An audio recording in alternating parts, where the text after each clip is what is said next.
Welcome to English Grammar and Spoken English with loads of happiness from Manimegle Vijayarangan. இந்த வீடியோல நம்ம பார்க்க போற topic if clause or conditional clause. இது வந்து டைரக்ட் क्वेश्चंसும் கேட்பாங்க சமயத்துல ப்ளஸ் எரர் கரெக்ஷன்லயும் நிறைய क्वेश्चंस வரும். So please see the whole video with full focus. If clause or conditional clause. Ifனாலே ஒருவேளை இப்படி இருந்திருந்தால் அப்படின்னு சொல்லுவோம் இல்லையா, அதனால தான் இட்ஸ் கால்ட் இஃப் கிளாஸ். இப்போ இந்த இஃப் கிளாஸில் பார்த்தீங்கன்னா see the examples, there are three main conditions. ஒன்று, if I feel thirsty I will drink juice. ஃபீலுங்கிறது என்ன? It is a simple present tense.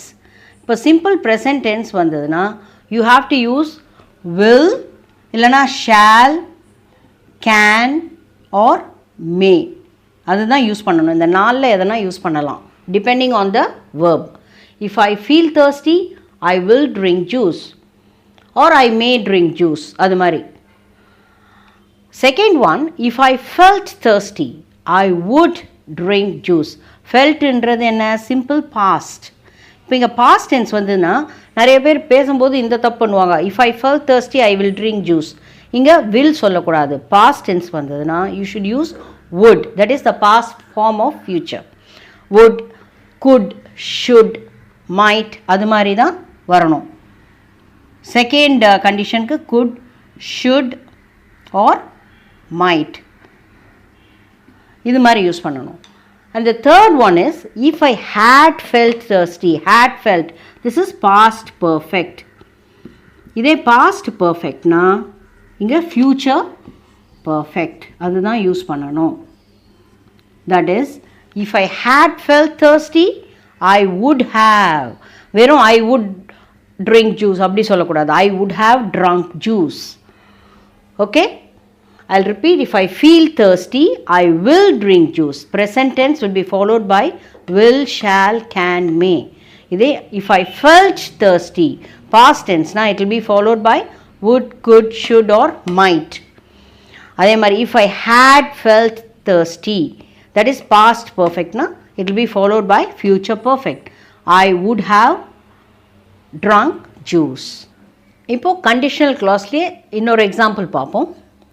if I am a chef I can cook delicious food. am is simple present tense இல்லையா, so it's followed by can. could எழுதக்கூடாது. if I am a chef I can cook delicious food. if I were a chef, were, it's past tense, so if I were a chef I could cook delicious food. இங்க can use பண்ணிடக்கூடாது. okay, present tense would be followed by can, past tense would be followed by could. அடுத்தது if I had been, past perfect. if I had been, இது வந்து be verb இல்லையா, am and were, அதனால தான் been வருதுங்க. if I had been a cook I could have cooked delicious food. okay, இப்போ if கிளாஸ்லே இந்த conditional கிளாஸில் இது கொஞ்சம் டிஃப்ரெண்ட்டான ட்ரிக்கியான கொஸ்டின். இது ஒன்றுமே இல்லை. இப்போ ஹேஸ், ஹேவ், யூஸ்வலாக ஹேஸ், ஹேவ், ஹேட் இதெல்லாம் வந்தால் பர்ஃபெக்ட் டென்ஸ்ன்னு சொல்லுவோம். Has and have present perfect, had past perfect. ஆனால் ஹேஸ், ஹேவ் தனியாக வந்ததுன்னா அதை வந்து ப்ரெசன்ட் டென்ஸாக தான், சிம்பிள் ப்ரெசன்ட் டென்ஸாக கன்சிடர் பண்ணணும். ஹேடு தனியாக வந்தால் சிம்பிள் பாஸ்ட்டாக கன்சிடர் பண்ணணும். ஸோ இந்த எக்ஸாம்பிளில் பாருங்கள். If he has 2 cars, simple present என்றதால he will give you one. if he has 2 cars he will give you one. அதே மாதிரி if I have 2 cars I will give you one. next, if I had 2 cars, இங்க இது past tense, simple past. if I had 2 cars I would give you one. என்கிட்ட 2 car இருந்திருந்தால் நான் உனக்கு கொடுத்திருப்பேன் அப்படின்னு அர்த்தம். if I had இது past perfect. if I had 2 cars I would have given you one.